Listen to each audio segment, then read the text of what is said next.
Break के बाद फिर एक बार आपका स्वागत है। चर्चा में आगे बढ़ेंगे, लेकिन उससे पहले आपको बता दें कि हाल ही में राजौरी में एक बड़ा आईईडी ब्लास्ट हुआ है। एक घर में ये ब्लास्ट हुआ जहां पर कुछ बच्चे, महिला और कई लोग घायल हुए हैं, जिन्हें अस्पताल में ले जाया गया है। ये वही इलाका है राजौरी का जहां पर ये घटना सामने आई है। और यहाँ आपको बता दें कि एक रात पहले ही कुछ आतंकियों ने टारगेट किलिंग को भी अंजाम दिया। ये नजारा है अस्पताल का, जहां पर भगदड़ मच गई, अफरा तफरी का माहौल था, क्योंकि किसी को नहीं पता था। अचानक किसी के घर में खाना बन रहा था, चूल्हे पे रोटियां पक रही थी, किसी के घर में कोई सोने लगा था, लेकिन इसी दौरान अचानक से कुछ हमलावर आए, कुछ आतंकी आए और यहाँ पर ताबड़तोड़ फायरिंग कर दी गई। पहले इनसे आधार कार्ड मांगा गया और उसके बाद इन पर ताबड़तोड़ गोलियां चला दी गई हैं। करीब 6 लोगों की इस बीच मौत हुई है और कई लोग अभी भी घायल अवस्था में हैं। अस्पताल में उनका इलाज किया जा रहा है और इस दर्द से लोग उभर भी नहीं पाए थे। अगले दिन सुबह उठे और उसके बाद कुछ लोग इस पूरी घटना से आहत होकर आक्रोश व्यक्त करने के लिए यहाँ पर नारेबाजी कर रहे थे, लेकिन इसी बीच एक और धमाका हुआ जिससे लोग दहल गए हैं। इस वक्त फिर एक बार टारगेट किलिंग का मुद्दा सामने आया जम्मू कश्मीर से, जहां पर लगातार इस तरह की घटनाएं अक्सर देखी गई हैं और नए साल की शुरुआत में ही इस तरह की घटना सामने आना बेहद ही ज्यादा दुखद है। सुरक्षा कर्मी इस वक्त जांच कर रहे हैं, पूरे एरिया में इस वक्त कॉम्बिंग की जा रही है, सैनिटाइजेशन का काम भी इस वक्त जारी है। और अभी तक जो खबर सामने आ रही है वो ये है कि घायलों की स्थिति फिलहाल गंभीर बनी हुई है। कई लोगों की इसमें जान जा चुकी है। ये आप तस्वीर देख पा रहे हैं, ये रात की तस्वीर है जहां पर सुरक्षा बल चप्पे चप्पे पर इस वक्त निगरानी करे हुए हैं। और यहाँ आप देख सकते हैं सीआरपीएफ की टीम पहुंच चुकी है और यहाँ पर पूरे इलाके को स्कैन किया जा रहा है, देखा जा रहा है कि कोई चूक ना रह जाए। जिस तरीके से एक यहाँ पर बड़ी चूक देखने को मिली कि आईडी को जो है ट्रेस नहीं कर पाए सुरक्षा बल, और जो तमाम जो लोग हैं इस इलाके के रहने वाले, वो भी यही कह रहे हैं कि पुलिस ने अगर चेकिंग ठीक से की होती तो ये बड़ी घटना रुक सकती थी। हालांकि अभी रक्षा विशेषज्ञ हमारे साथ जुड़े जिन्होंने कहा कि पुलिस के लिए भी एक एक घर को पूरी तरीके से स्कैन करना, चेक करना संभव नहीं होता है। समय थोड़ा कम था, वरना इस घटना को भी रोका जा सकता था। चूक भले ही है, लेकिन यहाँ पर लापरवाही बिल्कुल नहीं है, क्योंकि सुरक्षा कर्मी जो हैं लगातार दिन रात लोगों की सुरक्षा के लिए काम कर रहे हैं। और कहा यह भी गया है कि जिस तरीके से लोग वहां पर हैं, लोगों के साथ बात करके ही इस तरह की घटनाओं को रोका जा सकता है। और इसी पर चर्चा के लिए आज हमारे साथ जुड़ चुके हैं सुरेंद्र सिंह, नेता बीजेपी। उनसे बात करेंगे। सुरेंद्र जी, यहाँ पर लोग कह रहे हैं कि हमें कोई मुआवजा कुछ नहीं चाहिए, हमें हमारी जिंदगी चाहिए, हम पलायन यहाँ से करना चाहते हैं। अब कैसे कश्मीर में जो हिंदू हैं वो सुरक्षित महसूस करें अपने आप को, यही सवाल पूछ रहे हैं लोग। सरकार ने बड़े दावे किए, बड़े विश्वास के साथ सरकार आई, लेकिन स्थिति जो है कश्मीरी पंडितों की अगर बात कर लें, हिंदुओं की जो बात कर लें कश्मीर में, उसमें बदलाव नहीं आया है। अभी भी लोग डर के साए में जी रहे हैं। देखिए पल्लवी जी, सबसे पहले तो जो हमारे नागरिक के ऊपर जो हमला हुआ, उनके जो मृत्यु हुई है, उनके परिवार के प्रति हमारे संवेदना है, हमारी सरकार की भी है। लेकिन जिस प्रकार से कायर की तरह ये हमला किया गया, ये निंदनीय है।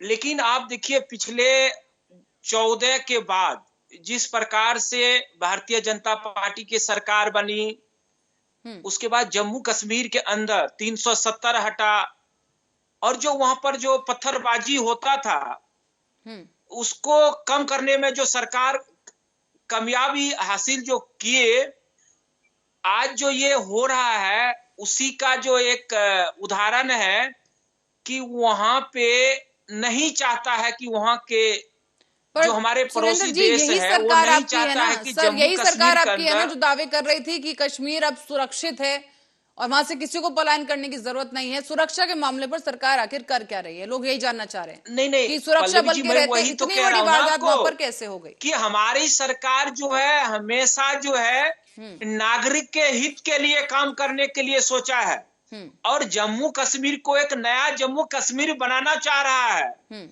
लेकिन आतंकवादी का जो ये हमला हो रहा है, इसमें कहीं ना कहीं देखिए पड़ोसी देश का हाथ है, एक बात। दूसरी बात, जो हमारे ये विपक्ष के लोग हैं, यही लोग हैं जो हमारे सैनिक, हमारे जवान का जो है मनोबल हमेशा गिराने का काम करता है, जबकि हमारा सेना जो है दिन रात वहां पर नागरिक के सुरक्षा के लिए लगे रहते हैं, अपने परिवार से चलिए, दूर सीके ठाकुर जी अपनी कांग्रेस जान की प्रवक्ता आहुति हमारे दे साथ जुड़ के। गए हैं। जी सुरेंद्र जी लौटेंगे आपके पास। सीके ठाकुर जी कांग्रेस प्रवक्ता हमारे जी साथ है। सर स्वागत आर्य जी न्यूज जी पर आपका। सर सुरेंद्र जी हमारे साथ जुड़े हैं और यहाँ पर जिस तरह की घटना घटी है कश्मीर में देर रात को, उस पर यहाँ पर चर्चा हो रही है कि आखिर इतनी बड़ी चूक यहाँ पर हुई है, सुरक्षा बलों पर सवालिया निशान खड़े हैं। बार बार यही सवाल उठ रहा है कि चेकिंग आखिर क्यों नहीं की गई, और अगर की गई तो ये आईडी हमला क्यों नहीं रोका गया। इसे आप किस तरीके से देखते हैं?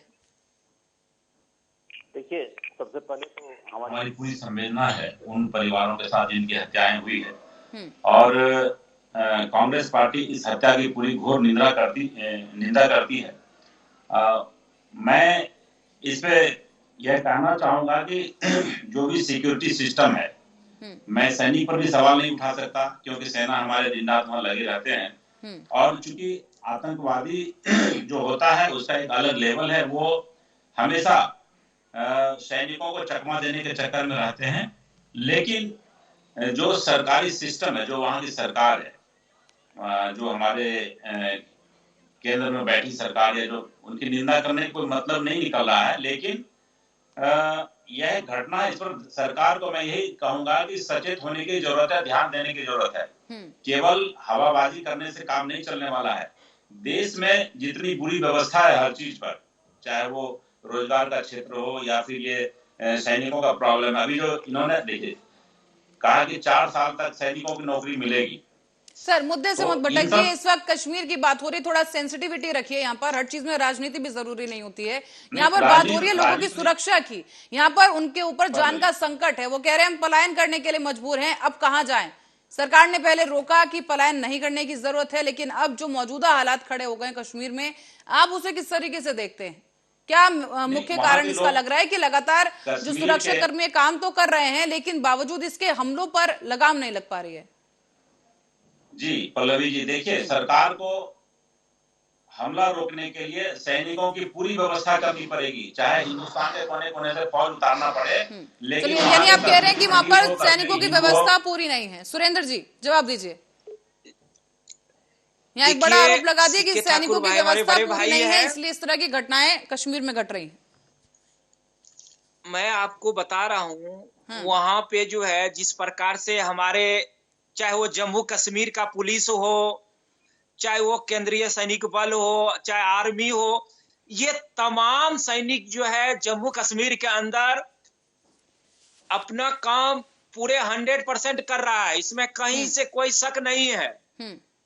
आप देखिए 2022 में जम्मू कश्मीर में 172 आतंकवादी मारे गए, जिसमें जो है हमारे 29 जो है हमारे नागरिक भी उसमें शहीद हुए हैं।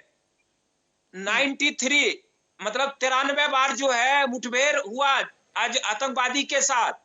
तो हमारा सेना जो है, हमारा जवान जो है दिन रात मेहनत करके उन आतंकवादियों को मुंह तोड़ जवाब देने के लिए तो सुरेंद्र जी वजह क्या है फिर कि इतनी कार्रवाई होने के बाद भी इस तरह की घटनाएं हो रही हैं? जिस वक्त गोलीबारी हुई, सरेआम हुई, आधार कार्ड उनके बाकायदा चेक किए गए हैं, उसके बाद उन पर हमला किया गया है, इस दौरान आखिर सुरक्षा कर्मी जो है मौके पर क्यों नहीं पहुंच पाए? देखिए पल्लवी जी, जहां तक जम्मू कश्मीर की बात है कि आप कह रहे हैं कि मौका पर क्यों नहीं पहुंचे, आप देखिए पूरी जम्मू कश्मीर जो है सेंसिटिव इलाका है, क्योंकि बॉर्डर लगता है पाकिस्तान का, और पाकिस्तान के जो आतंकवादी है और पाकिस्तान भी वो हमेशा वो नजर गिराए बैठते हैं कि किस टाइम हम इंडिया पे हमला कर दें, भारत में घुस जाए। सीके ठाकुर जी की बात सही हो गई कि सुरक्षा बलों की कमी है वहां पर, अगर आप यही कहना चाह रहे हैं ना कि बहुत बड़ा एरिया है, बहुत ध्यान रखना होता है। नागरिक बन के वो घुस जाता है। अब इतने बड़ी प्रदेश है, आप अब देखिए आपको भी मालूम है, हर एक व्यक्ति का आईडी चेक करना, हर एक व्यक्ति का कहीं ना कहीं, देखिए इसमें जो है जम्मू कश्मीर में जो है पाकिस्तान का पूरा हाथ रहता है कि जम्मू कश्मीर के नागरिक बना के जम्मू कश्मीर में किसी तरह उसको घुसा के और वहां पे अचानक हमला करवाने का।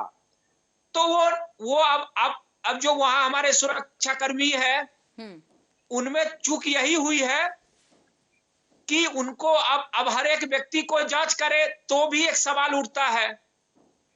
लेकिन कम से कम जो वहां हमारे जो नागरिक रहता है, उनको भी अपने आप को थोड़ा सा जागरूक रहना जरूरी है, ताकि अगर कोई बाहरी आदमी या कोई नया आदमी अगर वहां पे आता है तो उस पे उनको ध्यान देके कम से कम लोकल जो पुलिस है या जो हमारे जवान है, उन तक खबर पहुंचाने का काम अगर वो लोग करेंगे तो इस तरह की जो आज घटनाएं है, ये ऐसा आगे सुरेंद्र जी, मौजूदा माहौल में क्या आपको लगता है कि इतना आसान है कि जाएं जाकर और पुलिस कर्मियों से जाकर दिल की बात कह दें कि भाई यहाँ पर बैठे हैं आतंकी, आकर उन्हें पकड़ लीजिए? क्या आपको लगता है इतना आसान है ये? और आपने पूरा जिस तरीके से घुमाकर ये सारी बातें घुमाकर सिटीजन पे डाल दी हैं कि लोगों को जागरूक रहना चाहिए। मैं ये नहीं कह रहा हूँ, हमारा सेना जो है 100% काम कर रहा है, वो 100% जो है दिन रात वहां पे मेहनत कर रहा है, काम कर रहा है हमारे नागरिक के लिए। लेकिन ये जो कहीं से जो अचानक जो घुस जाता है, तो उस टाइम जो है अब वो नागरिक ही पहचान पाएगा। पुलिस तो हर घर में बैठा तो नहीं है ना, हमारे जवान तो हर घर में नहीं है ना। मेरा कहने का ये है, केसी ठाकुर जी की बात करते हैं। केसी ठाकुर जी, व्यक्ति जागरूक हो सुरेंद्र जी को आपने सुना, आप तो इस तरह की घटनाएं कमी आएगी। ठीक है सुरेंद्र जी, लौटेंगे आपके पास। केसी ठाकुर जी, कितना इत्तेफाक रखते हैं आप? सुरेंद्र जी ने कहा, सुरेंद्र जी, देश का सिक्योरिटी सिस्टम इतना फेल्योर हो चुका है, आपको मैं बता रहा हूँ। एक तो सेना में बहाली नहीं हो रही है, जिस रफ्तार से सेना का शेड्यूल था कि हर साल में इतने इतने रिक्रूटमेंट होते रहेंगे, लोग रिटायर भी कर रहे हैं, वो बहाली बंद। दूसरा, आप देखेंगे, देखिए कहाँ प्रधानमंत्री या फिर उनके लोग कहाँ खेल खेलते हैं।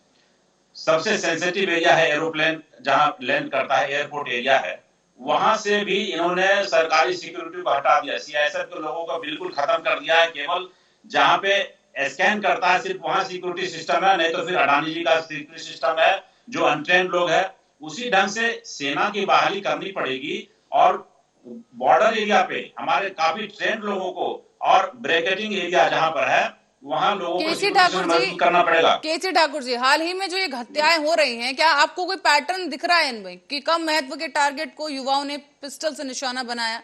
ये हमलावर अब तक पुलिस या खुफिया एजेंसी के रडार पर भी नहीं थे और ये हाइब्रिड आतंकियों की एक नई नस्ल के रूप में उभरे हैं।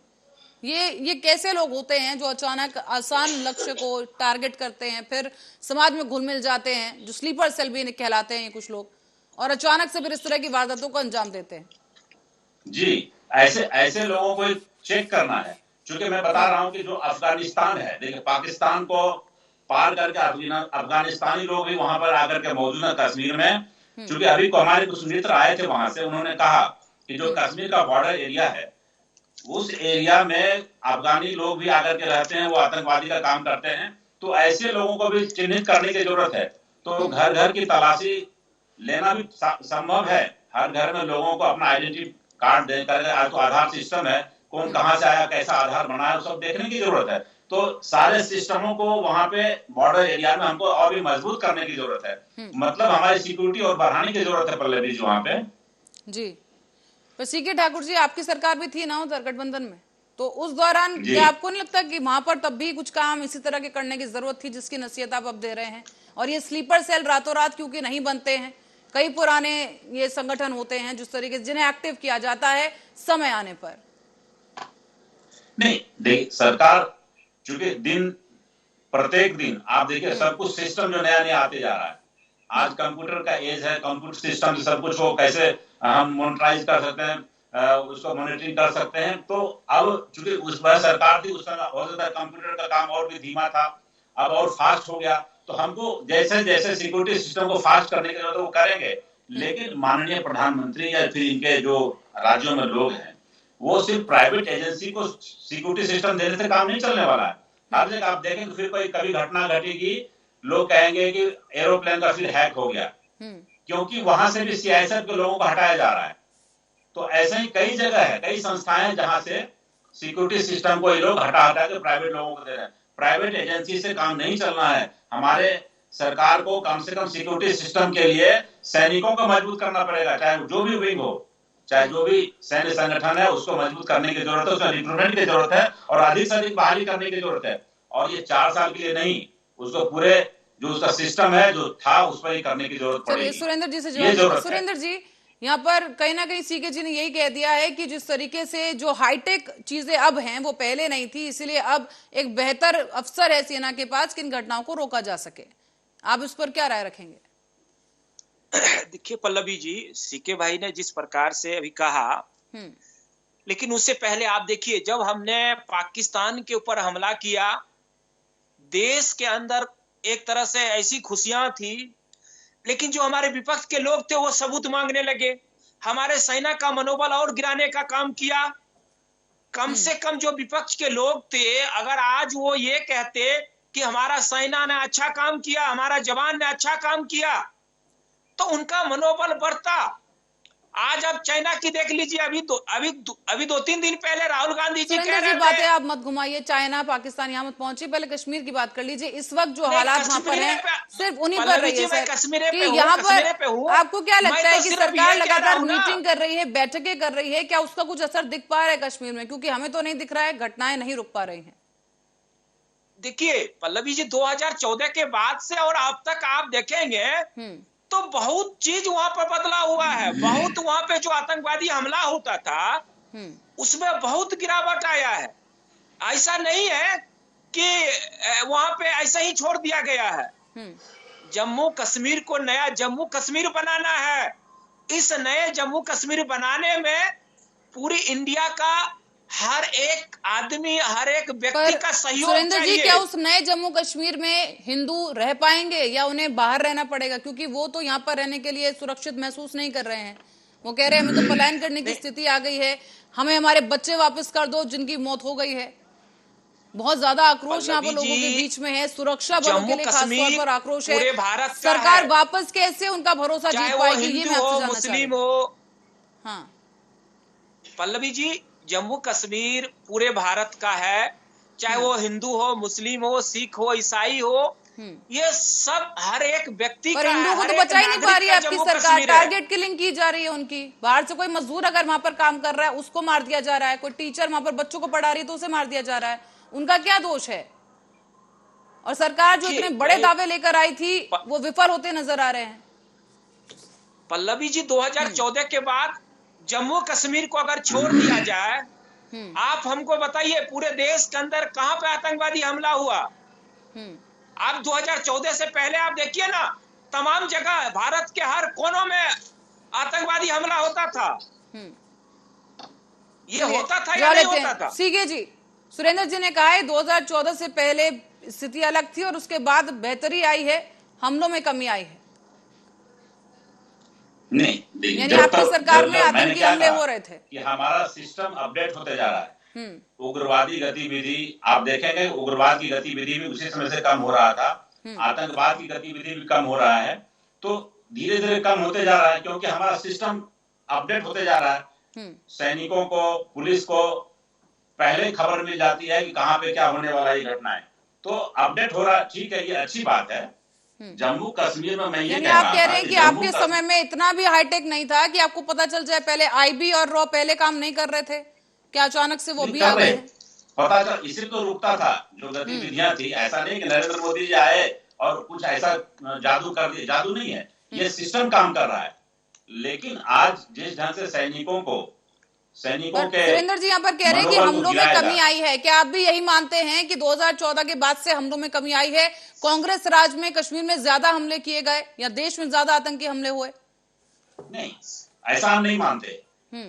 हमले आज भी हो रहे हैं, लेकिन उसको क्या है, उस सिस्टम को हम लोग हैक कर ले रहे हैं, पकड़ लिया जा रहा है। आज मोबाइल सिस्टम इतना सिक्योर्ड हो कर दिया लोगों को कि उग्रवादी हमला होने से पहले हम लोगों को पता भी चल जाता है।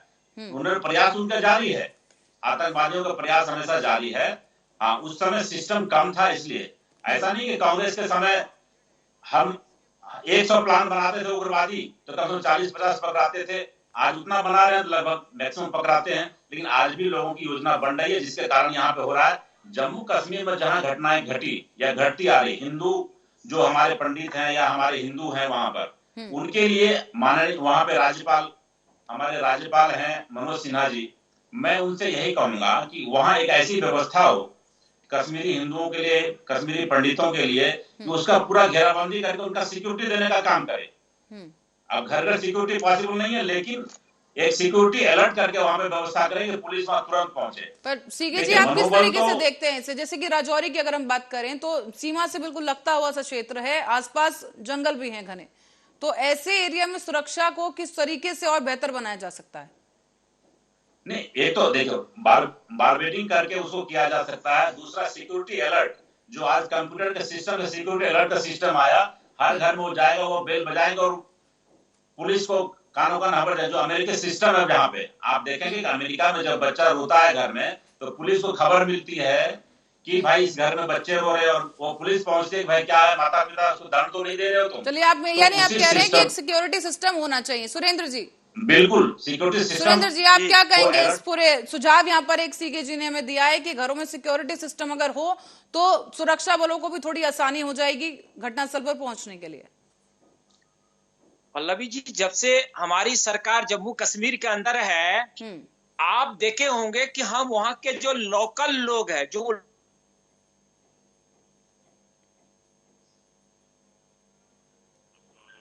उनको जो है उनको नौकरी के लिए ले रहे, ताकि वो जो है हर घर में खुद वो जवान और वो खुद पुलिस बन के अगर रहेगा तो उनका परिवार और उनका घर खुद को सुरक्षित महसूस करेगा।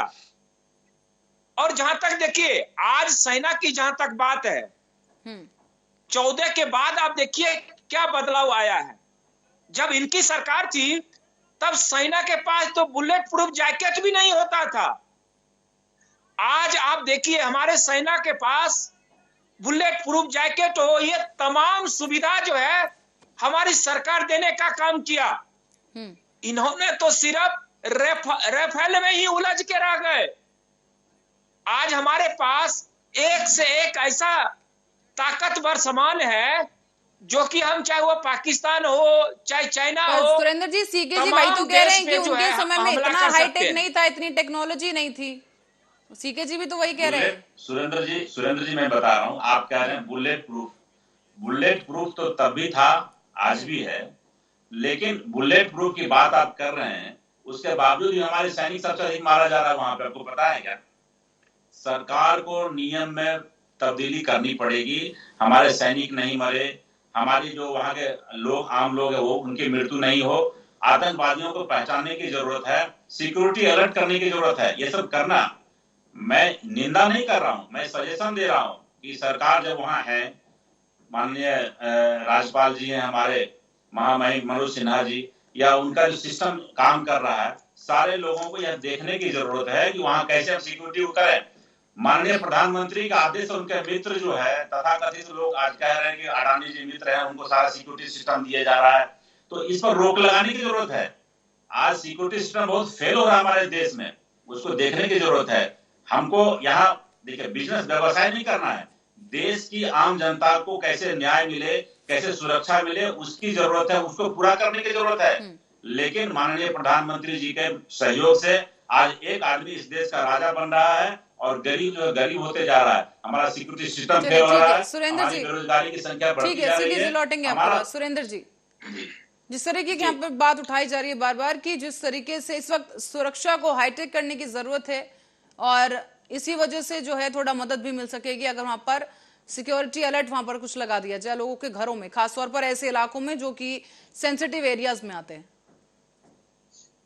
पल्लवी जी देखिए, जब से ये हाईटेक का मामला आया है, आप देखिए चाहे हमारे तमाम बॉर्डर पे जो है हमारा जो सेना जवान जो है तैनात है, उनके साथ हर एक आइटम है। ये नहीं है कि नहीं है, लेकिन जहां तक रहा जो हमारे नागरिक किस प्रकार से सुरक्षा रहे, वहां पे किसी प्रकार का कोई जो आतंकवादी घटना होती है, इसको किस प्रकार से रोका जाए, इसके लिए अगर ये आप कह दें कि सिर्फ भारतीय जनता पार्टी जो केंद्र सरकार है, सिर्फ वो अकेले अगर कर लेगा तो नामुमकिन है। इसके लिए पूरे विपक्ष के हर एक व्यक्ति को साथ देना पड़ेगा। एक तरफ जब हम हमला करते हैं आतंकवादी पे, तो ये लोग सबूत मांग देते हैं। अच्छा, हमारे सैनिक का जो है मनोबल गिराने का काम करते हैं। सीके तो जी, सीके भाई को तो मैं ये कहूंगा, जो सलाह आप हमें दे रहे हैं, ये सलाह आप अपने नेता को भी कहिए। मैं वही तो कह रहा हूं के अंदर नोटबंदी किए थे, हर एक मामला की आप आवाज उठाइए, जनता की आवाज उठाइए। जी बताइए सुरेंद्र जी, लेकिन जब यहाँ पर सर पूछ रहे हैं सीके जी कि क्या जब नोटबंदी की बात हुई थी तब भी आपने विपक्ष से इस तरह से समर्थन मांगा था? क्या अमित शाह ने अपने किसी बयान में इस तरह से कहा हो कि विपक्ष का भी समर्थन हमें चाहिए? क्या राजनाथ सिंह जी ने इस तरह से कहा हो? जो बात आप कह रहे हैं कि बिना विपक्ष के करना बीजेपी के लिए, अकेले बीजेपी के लिए करना असंभव है। बिल्कुल बिल्कुल नहीं। देखिए, मैं आपको बता रहा हूं, मैंने कहा ना, देश के अंदर अगर आपको झगड़ा करना है, विपक्ष का भूमिका निभाना है, आम लोगों की आवाज उठानी है, महंगाई की आवाज उठानी है, बेरोजगारी की आवाज उठानी है, आप उठाइए। लोकतंत्र में हर एक व्यक्ति को आजादी है अपनी बात रखने के लिए। कि जहां तक बात रहा विदेशों की बात है, जो आतंकवादी हमला हमारे देश में हो रहा है, कम से कम वहां पर तो एक साथ आइए, वहां पे तो सबूत नहीं मांगिए। सुरेंद्र जी, पर आप पहले ये बताइए, सबूत की बात चलिए बाद में करेंगे, पहले सुरेंद्र जी ये बताइए कि आपकी आईबी आखिर क्या कर रही है, रॉ क्या कर रही है? इतने बड़े हमले हो जाते हैं, और कहा एक थ्योरी ये भी आई है कि पिस्तौल चलाने वाला युवा बस आइसबर्ग का एक छोटा सा सिरा है। जांच कर उनके आतंकी हैंडलों की पहचान करना उसकी जरूरत है इस वक्त। ये पैसे आखिर कहां से आ रहे हैं? ड्रग्स के लिए कैसे कुछ बहला फुसला कर हमले करवाए जा रहे हैं? हमले में इस्तेमाल हथियार के सोर्स और मूवमेंट को पकड़ना भी इस वक्त सरकार के लिए जरूरी है। पल्लवी जी, आपने आईबी की बात किया, राव की बात किया, लेकिन जो आपने देखा होगा कि किस प्रकार की ये जो हमला हुई है, इस पे आप देखिए वो कौन लोग थे। ये कोई बाहर से अचानक अगर आ गया तो हम पहचान लेंगे कि ये नया आदमी है। तो उनको तो अब जब लोकल आदमी के साथ मिलके, उनके रिश्तेदार बन के, और जिस तरह से बाहर का लोग आके वहां बसे हैं, तो अभी टाइम लगेगा। धीरे धीरे हर एक चीज वहां पे सुधार होगा। सुरेंद्र जी, आप सत्ता में बैठे इतने मासूमियत से बात मत कीजिए। सुरेंद्र जी, इतनी मासूमियत से बात मत कीजिए कि भाई हम क्या करें कि किसी के घर में आके कोई आतंकी बैठ जाता है, खाना साथ में खाता है, तो इसमें हम क्या कर सकते हैं? इतने मासूम मत बनिए सर। सत्ता में आप बैठे हैं, सुरक्षा बलों की काबिलियत पे इतना मत शक करते आप। देखिए, हम पूरी जम्मू कश्मीर के लिए काम करने के लिए चाह रहे हैं। आप ये मत आरोप लगाइए कि केंद्र सरकार जो है वहां के लिए नजरअंदाज कर रहा है। ये बिल्कुल भी आप मत सोचिए। जम्मू कश्मीर जो है भारत का जो है अभिन्न अंग है, और वो हमेशा रहेगा। और सबसे बड़ी बात यह है कि जम्मू कश्मीर में हमारा ही सरकार है जो तिरंगा फहराने का काम किया, हमारा ही नेता है जो तो सर आप किसे जिम्मेदार मानते हैं जो इस वक्त मौजूदा हालात जम्मू कश्मीर में पैदा हो गए हैं? आप किसे जिम्मेदार मानते हैं? कल की घटना की अगर मैं बात करूं तो सिर्फ कल की घटना के बारे में आप मुझे बताइए कि इसका जिम्मेदार आखिर कौन है? और उसके बाद जो आईटी ब्लास्ट आज सुबह हुआ, अब अभी तो इसमें एनआई भी लग गई है, पूरी एजेंसी लगी हुई है। ये तो जांच के बाद पता चलेगा कि इसमें किसका हाथ था, कहां से ये गड़बड़ी हुई। ये अगर हम लोग टीवी पे बैठ के अगर ये कह दें कि ये इसकी जिम्मेदारी है, इसकी जिम्मेदारी है, बात नहीं कर रही हूँ यहाँ मैं, बात कर रही हूँ सरकार या सुरक्षा बलों की, यहाँ पर या जनता की। जनता जिम्मेदार है क्या कि उन्होंने लोगों को पहचान नहीं पाए, वो उनके बीच में स्लीपर सेल एक्टिव रहे, वो पहचान नहीं पाए? हमारे नागरिक जो है, हमारे नागरिक कभी भी जिम्मेदार नहीं है। तो क्या सरकार जिम्मेदारी ले रही है? तो क्या सरकार जिम्मेदारी ले रही है कि वो सुरक्षा प्रदान नहीं करवा पाई? और अब जो लोग हैं उन पर जान का खतरा है, उन पर अपने मतलब इस चीज का खतरा हो गया कि अब घर छोड़कर जाना पड़ेगा, क्योंकि ना वो घर में सुरक्षित है ना वो बाहर सुरक्षित है। नहीं पल्लवी जी, ऐसा नहीं है। देखिए, आप भी इस देश के नागरिक हैं, पल्लवी जी, आप भी इस देश के नागरिक हैं जी। आपका भी सुरक्षा, हमारा भी सुरक्षा, और जो हमारे जवान हैं उनकी भी ये नहीं है कि हम नागरिक हैं तो सिर्फ वो हमारी रक्षा करे हो, और जो सेना है उनका रक्षा ना हो। ये हर एक व्यक्ति का जिम्मेदारी है कि जिस प्रकार से वो हमारे लिए दिन रात काम करते हैं, तो हमारा भी काम है उनके लिए, उनकी मनोबल बढ़ाने के लिए, उनके हर एक कदम पे हमको कदम से कदम मिला के चलना होगा। चलिए सीके ठाकुर जी, आप आपसे भी मेरा यही सवाल है सर, जो नहीं पूरी घटना यहाँ पर घटी है, आप इसे कौन किसको जिम्मेदार मानते हैं इस पूरी घटना के लिए? देखिए, वहाँ जो लोकल पुलिस है, आप कहीं भी जाएंगे पता चलेगा कि वहां की लोकल पुलिस आपका आईडी लेगी, और जो वहां सेना काम कर रही है वो सेना जो है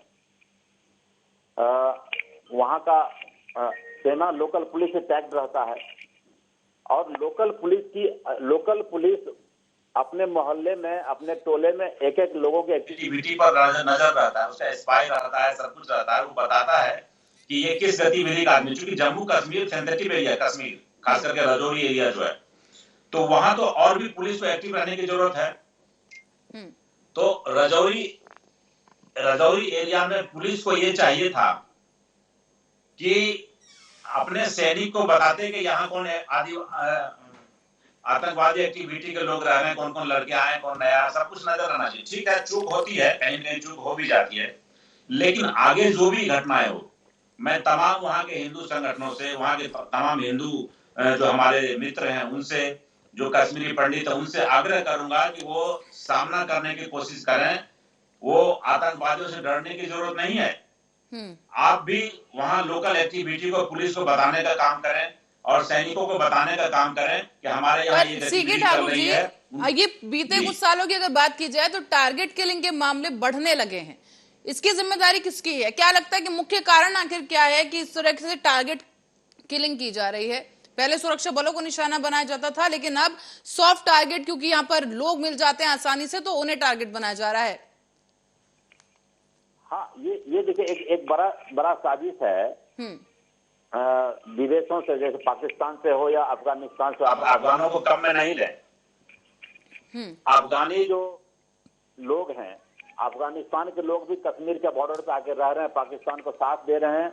इस पर सरकार को जांचने की जरूरत है, क्योंकि मैं बता रहा हूँ कि कुछ एक्टिविटी, हमारे कुछ लोग वहां से आए तो बता रहे थे कि वहाँ अफगान के लोग भी आकर के रहते, खास करके राजौरी एरिया में, और हिंदुओं को टारगेट बना करके मारने का काम करते हैं। सरकार को बड़ी संवेदन रहना पड़ेगा इसके प्रति। लेकिन एक आपके माध्यम से मैं यह भी सरकार को अलर्ट करूंगा कि आपने जो अडानी भाई साहब को आपने ये सिस्टम दे दिया कि अडानी को कि आप पूरे सिक्योरिटी सिस्टम को देखो, कुछ एयरपोर्ट उनको दे दिया गया है, उस सिस्टम को हटाने की जरूरत है। हमारे सैनिक बाहर थे, जो सीआईएसएफ लोग बाहर, तो रखने की जरूरत है, क्योंकि देश हित में अच्छा नहीं हो रहा है। माननीय प्रधानमंत्री जी एक सजग व्यक्ति हैं, उनकी चर्चा होती है। अब मुझे ये डर लगता है कि 2024 का चुनाव के पहले कश्मीर में फिर कुछ ऐसी घटनाएं ना घटे जो हमारे सैनिकों को आहत होना पड़े, हमारे सैनिक की जान जानी पड़े। चलिए सुरेंद्र सिंह जी के पास चलते। सुरेंद्र सिंह जी, सीके जी ने यहाँ पर फिर अडानी ग्रुप की यहाँ पर बात कर दी है कि जिस तरह से सिक्योरिटी सिस्टम उन्हें सौंप दिया गया है, तो इस पर क्या कहेंगे आप? देखिए, आप सीके भाई अभी ये कह रहे हैं कि अडानी को दे दिए, इससे पहले क्या एयरपोर्ट दे दिए, इससे पहले कई चीज बोले हैं, लेकिन आपको लगता है कि प्राइवेट को या अडानी को ही पूरा अडानी ही चला रही है? ये सारे गलत आरोप है। पहले हमारे सैनिक दिन रात काम करते थे, लेकिन हमारे पास उतना सिस्टम नहीं था, जिसके कारण जो है वो आतंकवादी हमारे सैनिक के ऊपर हमला करते थे। लेकिन आज हमारा सेना जो है बहुत मजबूत हो चुका है, और उन आतंकवादियों को मौका नहीं मिल रहा है। यानी आप ये कह रहे हैं कि सॉफ्ट टारगेट को ये टारगेट कर रहे हैं, और इसीलिए जो टारगेट शिफ्ट ये हुआ है कि सुरक्षा बलों से हटकर अब आम जो लोग हैं वहां पर, खासतौर पर अगर हिंदू पक्ष की बात की जाए तो उन्हें टारगेट किया जा रहा है, इसीलिए क्योंकि सेना भी अब टारगेट नहीं कर सकते। पल्लवी जी, मैं वही तो कह रहा हूं ना, वो इसीलिए सेना के बजाय अब वो नागरिक के ऊपर हमला कर रहा है।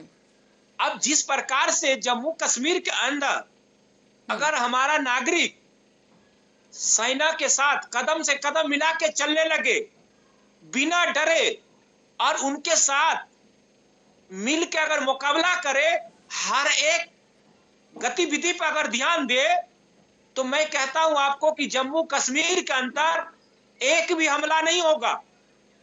आप देखिए पत्थरबाजी होना बंद हुआ कि नहीं हुआ। और वहां के जो हमारे लोकल नेता है वो सिर्फ अगर सुधर जाए, वो सिर्फ उल्टा सीधा बयानबाजी ना दे, तो मैं आपको आज गारंटी देता हूं, एक देश के नागरिक होने के नाते, किसी दल के नहीं, मैं एक देश के नागरिक होने के नाते कह रहा हूं, एक भी हमला नहीं होगा जम्मू कश्मीर के अंदर। पर सुरेंद्र जी, ये भरोसा आएगा कहां से जनता में? सरकार के प्रति तो नाराजगी बढ़ती जा रही है, खासतौर पर जो हाल ही में हमला हुआ उसके बाद सरकार की तरफ से कब जरूरतमंद कदम उठाए जाएंगे, कब रुकेंगी ये घटनाएं? यही सवाल उठ रहा है बार बार। पल्लवी जी, सरकार पिछले 8 साल से खास करके तमाम बॉर्डर पे और जो जम्मू कश्मीर है यहां पे तो हमेशा जो है, आप समझ लीजिए कि तीसरी आंख जो है वो जम्मू कश्मीर के ऊपर है सरकार की। वो हमेशा जो है जम्मू कश्मीर के लिए हमेशा पूरी दिन रात जो है ध्यान दिए हुए हैं। और आपको आने वाला टाइम में इस बात का जवाब दे दीजिए कि अब ये टारगेट किलिंग से कैसे आप रोकेंगे? वहां पर लोग यही सवाल कर रहे हैं क्योंकि वो पलायन करना चाहते हैं, कश्मीर को वो सेफ नहीं समझते रहने के लिए। तो उन हिंदुओं को आप क्या कहेंगे? आपकी सरकार क्या कहेगी? वो तीसरी आंख क्या कहेगी उन्हें? वो कह रहे हैं हमें कोई आश्वासन नहीं चाहिए, हमारे जो बच्चे मर गए वो हमें वापस दे दो। देखिए, उनको विश्वास दिला रहा हूं और हमारी सरकार हमेशा उनके साथ खड़ी है। उनको डरने की जरूरत नहीं है, बस सिर्फ उनको थोड़ा सा सचेत रहने की जरूरत है।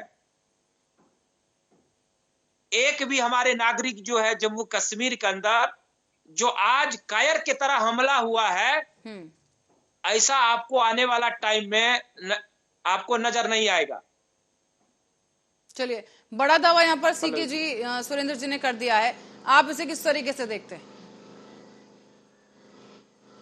देखिए, कश्मीर में औपनिवेशिक तरीके से कुछ ऐसे लोगों को भी बसाने की जरूरत है वहां, जैसे बिहार से, उत्तर प्रदेश से, अन्य जगहों से।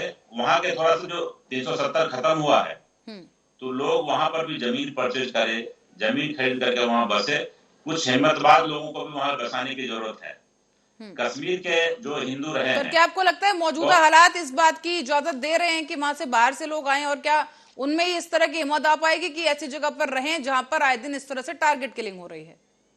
बिल्कुल है। आपको याद होगा कि माननीय लालू यादव जी जब चीफ मिनिस्टर हुआ करते थे, रेल मंत्री हुआ करते थे, तो उन्होंने कहा था कि भाई हमें मौका मिले तो हम जाकर के पूरे बिहार को हम बसा देंगे और देखते हैं कौन आतंकवादी यहाँ आ पाता। मतलब उनका कहना था कि बाहर से जब लोग आएंगे, चाहे वो हिंदू समाज हो, मुस्लिम समाज हो, जो ये समझे कि जो देशभक्त होंगे, जब वहां बसेंगे तो उनको भी लगेगा कि नहीं हमारे साथ कुछ लोग हैं और हम सामना कर सकते हैं। इतने दिनों से संघर्ष करते करते उनकी हिम्मत टूट चुकी है, वो चाहते हैं हम यहाँ से पलायन कर जाएं।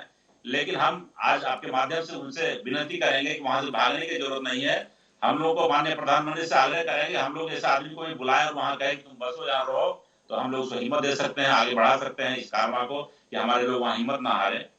हिंदुस्तान के लिए हम लोग जान देने के लिए तैयार हैं। कांग्रेस पार्टी के कार्यकर्ता जो पर सीके जी, आप इन हमलों को किस तरीके से देखते हैं? क्योंकि हाल ही में अभी चुनाव भी होने जा रहे हैं, कुछ ही दिनों में चुनाव की भी घोषणा हो जाएगी वहां पर, तो और उससे पहले जिस तरह की डिस्टर्बेंस यहाँ पर क्रिएट करने की कोशिश की गई है हिंदुओं को टारगेट करके, क्या आपको लगता है कि इसका कुछ राजनीतिक एंगल भी है? इससे इनकार हम नहीं कर सकते, लेकिन हम इसको नहीं मानते हैं। हम ये जानते हैं कि वहां आतंकवादी गतिविधि है, तो हम उसको समाप्त करने की जरूरत है। हम उसको समाप्त करना चाहेंगे और सरकार से विनती करेंगे कि जो आतंकवादी गतिविधि है उसको समाप्त कर करके वहाँ के लोगों को न्याय दिलावे और वहाँ लोगों को सुरक्षा प्रदान करे। चलिए ठीक है सुरेंद्र जी, आपसे मैं पूछना चाहूंगी कि सुरक्षा बल और सरकार जो भी कर रही है वो नाकाफी साबित हो रहा है, क्योंकि घटनाओं पर लगाम नहीं लग रही है। लोग इस वक्त डरे हुए हैं, सहमे हुए हैं, जिस तरह की घटना हाल ही में हुई है। और अभी भी जिस तरह से आईडी को ट्रेस नहीं किया गया, उसके बाद डर और बढ़ जाता है कि क्या और भी इस तरह के ब्लास्ट होंगे आसपास के इलाके में।